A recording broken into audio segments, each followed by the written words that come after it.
मैं हूं कुमार गजेंद्र। जनपद ऑन द स्पॉट में आपका स्वागत है। हमारे एक दूसरे social media platform podcast with Kumar Gajendra में भी आपका स्वागत है, जहां आप हमें सुन सकते हैं।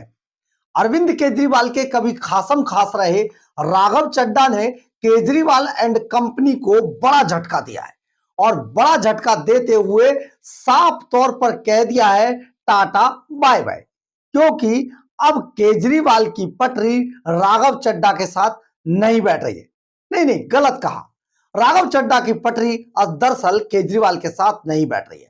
केजरीवाल जो चाहते हैं उस तरीके से चीजें नहीं चलती हैं, क्योंकि एक एक करके जो कहा जाता है ना, बिछड़े सब बारी बारी, तो अब बिछड़े सब बारी बारी में राघव चड्ढा की बारी है। और राघव चड्ढा को अरविंद केजरीवाल ने नहीं, बल्कि राघव चड्ढा ने अरविंद केजरीवाल को फट्टे लगा दिया है, साइड लाइन कर दिया है।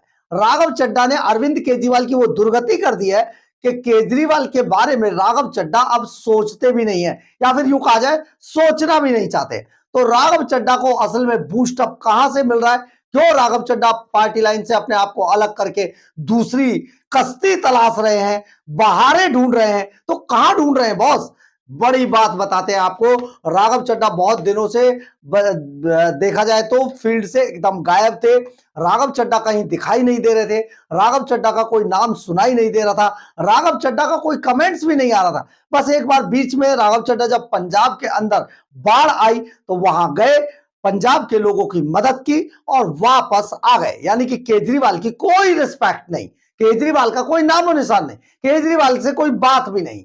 यानी कि अब दोनों के बीच में कुछ ऐसी खाई पनप गई है कि राघव चड्ढा को अब अरविंद केजरीवाल नहीं भाते, या यूं कहें कि राघव चड्ढा अब अरविंद केजरीवाल जैसे लोगों को पसंद नहीं करते। वैसे भी दोनों का अलग अलग एटीट्यूड था।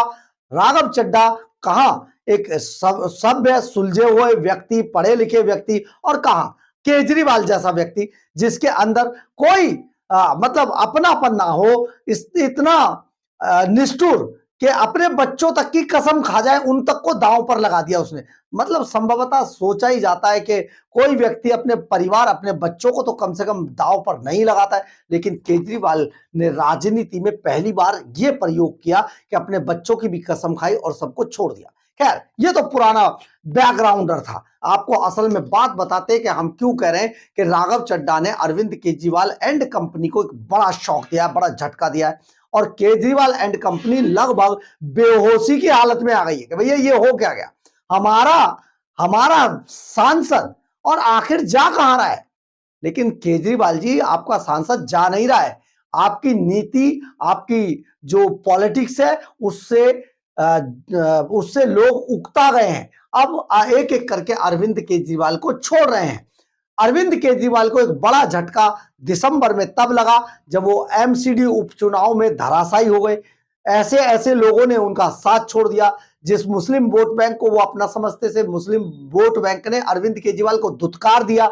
इसके बाद दूसरा झटका राघव चड्ढा ने दिया। दरअसल है क्या, हम ये सब बातें क्यों कह रहे हैं? अगर आप इशारों को समझे तो आप जान जाएंगे कि ये बातें क्यों चल रही हैं। दरअसल जो संसद है उसके अंदर शीतकालीन सत्र शुरू हो रहा था। शीतकालीन सत्र के शुरुआत में राज्यसभा के अंदर जिस वक्त पहली बार जो उपराष्ट्रपति हैं, यानी कि धनखड़ एपिसोड के बाद, जगदीप जगदीप धनखड़ एपिसोड के बाद पहली बार उपराष्ट्रपति के पद पर सीपी राधाकृष्णन बैठे। सीपी राधाकृष्णन जब बैठे तो वहां पर 2 मिनट के लिए राघव चड्ढा को भी बोलने का समय दिया गया था। राघव चड्ढा ने सीपी राधाकृष्णन, उपराष्ट्रपति और राज्यसभा के सभापति सीपी राधाकृष्णन के लिए ऐसे ऐसे कसीदे गढ़ दिए, ऐसी ऐसी बातें बोल दी जिनकी कम से कम उम्मीद तो नहीं की जा सकती थी।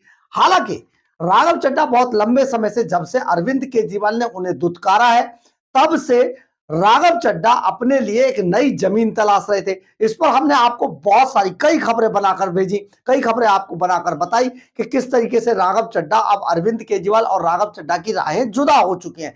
यानी कि जो मैनेजर अरविंद केजरीवाल की आम आदमी पार्टी पर जो मैनेजरों का राज हुआ, तो उन सभी लोगों को विदा कर दिया गया जो पार्टी के लिए बहुत लंबे समय से, जब पार्टी का जन्म हुआ था तो उससे पहले से संघर्ष कर रहे थे और अरविंद केजरीवाल को मजबूत बनाकर यहां तक लाए थे। लेकिन मैनेजरों ने इन सबको विदा करा दिया। अब राघव चड्ढा की राहें जब जुदा हुई तो राघव चड्ढा गायब हो गए थे। पहले जब मारपीट हुई स्वाति मालीवाल की, तो स्वाति मालीवाल की मारपीट के बाद राघव चड्ढा नजर नहीं आए, फिर एक दिन दिखाई दिए, फिर उसके बाद गायब हो गए। बहाना था कि वो आंखों का ऑपरेशन कराने गए थे, लेकिन ये तो एक बहाना था। परंतु जब राघव चड्ढा वापस आए तो अब राघव चड्ढा को पार्टी में कुछ मिला नहीं, केवल वो गलती से राज्यसभा सांसद बना दिए गए थे, उसी को एंजॉय कर रहे हैं और विदेशों में घूमते हैं।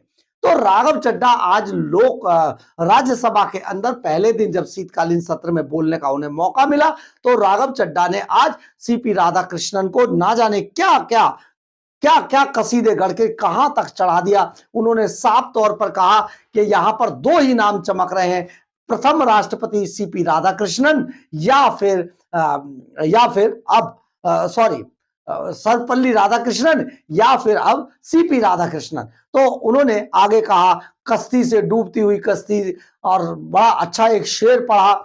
हम आपको बता इसलिए रहेगा, आपको सुनवाते हैं। उसके बाद उन्होंने पतझड़ और बहार तक की बातें कर डाली। आपको सुनना चाहिए राघव चड्ढा ने आज क्या कहा, लेकिन साथ ही अरविंद केजरीवाल की वो दुर्गति भी आपको सुननी चाहिए जो राघव चड्ढा यानी कि उन्हीं के अपने राज्यसभा सांसद ने उनकी जो भदपीटी है, जो दुर्गति की है, इसको भी आप में ध्यान रखना पड़ेगा। सुनिए जरा राघव चड्ढा को राज्यसभा से।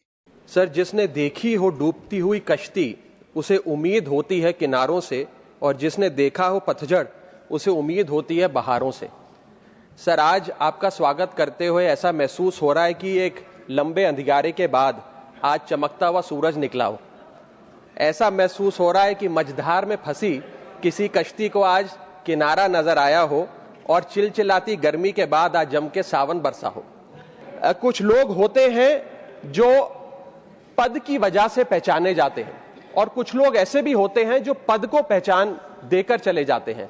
मैं उम्मीद करता हूं सर कि आपका कार्यकाल ऐसा हो कि जब इतिहास लिखा जाए तो उपराष्ट्रपति का पद आपके कार्यकाल से जाना जाए। आपने सुना होगा राघव चड्ढा किस तरीके से कसीदे कर रहे थे, और आप समझिए, स्ट्रेटजी को समझिए कि ये जो उपराष्ट्रपति थे ये भारतीय जनता पार्टी के उपराष्ट्रपति हैं, यानी कि अब तो खैर देश के उपराष्ट्रपति हैं, लेकिन भारतीय जनता पार्टी ने इन्हें उपराष्ट्रपति के पद तक पहुंचाया है और संघ के बड़े बड़े अच्छे खिलाड़ी हैं, सदस्य रहे हैं।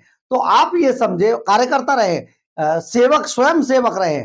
आप ये समझिए कि राघव चड्ढा अगर उनकी तारीफ करते हैं, उनकी तारीफ में कसीदे करते हैं, तो सचमुच ये सोचना पड़ेगा कि आखिर राघव चड्ढा किसी और जगह से, कहीं और से बूस्टअप लेने की कोशिश कर रहे हैं। देखिए, हम आपको यहां पर एक चीज बताते हैं, प्रधानमंत्री नरेंद्र मोदी हर उस युवा को बहुत पसंद करते हैं जिसमें टैलेंट हो और जो आगे बढ़ना चाहता हो, जिसके अंदर ये मादा हो कि वो औरों से हटकर है और हवा के रुख के खिलाफ चलना जानता है। प्रधानमंत्री नरेंद्र मोदी को ऐसी कोई आपत्ति नहीं होती है किसी तरीके की। उन्होंने जिस तरीके से अगर देखा जाए तो चिराग पासवान को आगे बढ़ाया है, अनुराग ठाकुर उनकी लिस्ट में है, और बहुत सारे ऐसे लोग हैं जिनको वो युवा होने के, किरण रिजिजू को देखिए, बहुत सारे ऐसे युवा हैं जिनको प्रधानमंत्री नरेंद्र मोदी अच्छा वाला तवज्जो देते हैं। तो ऐसा तो नहीं कहीं कि प्रधानमंत्री नरेंद्र मोदी राघव चड्ढा को भी पसंद करते हैं और राघव चड्ढा के बारे में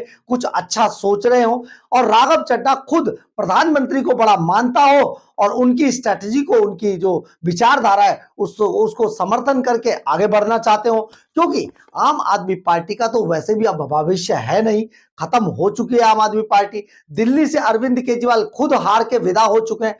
पंजाब में अपने जो हार है उसको एंटरटेन कर रहे हैं, उसको एंजॉय कर रहे हैं, और पंजाब के अंदर मुंह छिपाते हुए आजकल सिर्फ वो एंजॉय कर रहे हैं, क्योंकि दिल्ली के अंदर जिस तरीके से अभी एमसीडी के उपचुनाव में झटका लगा है, उससे तो लग रहा है कि अब आम आदमी पार्टी का जो अंतिम सांसें हैं वो चल रही हैं और किसी भी दिन उनके ताबूत में अंतिम कील गड़ जाएगी। तो ये एक बड़ी बात यहां पर सामने आ रही है। ऐसे में जो अरविंद केजरीवाल के कभी साथी रहे थे वो भी दूसरी पार्टियों में भविष्य तलाश रहे हैं। और राघव चड्ढा ने जिस तरीके से भाषण दिया है राज्यसभा के अंदर, उससे तो साफ तौर पर लगता है कि राघव चड्ढा अब अरविंद केजरीवाल और आम आदमी पार्टी को, अरविंद केजरीवाल एंड कंपनी को टाटा बाय बाय कह चुके हैं। बहुत जरूरी होता है कई बार कि इशारों को अगर समझो, बात राज को राज रहने दो, तो आप जो राघव चड्ढा का स्पीच थी उसके इशारों को समझिए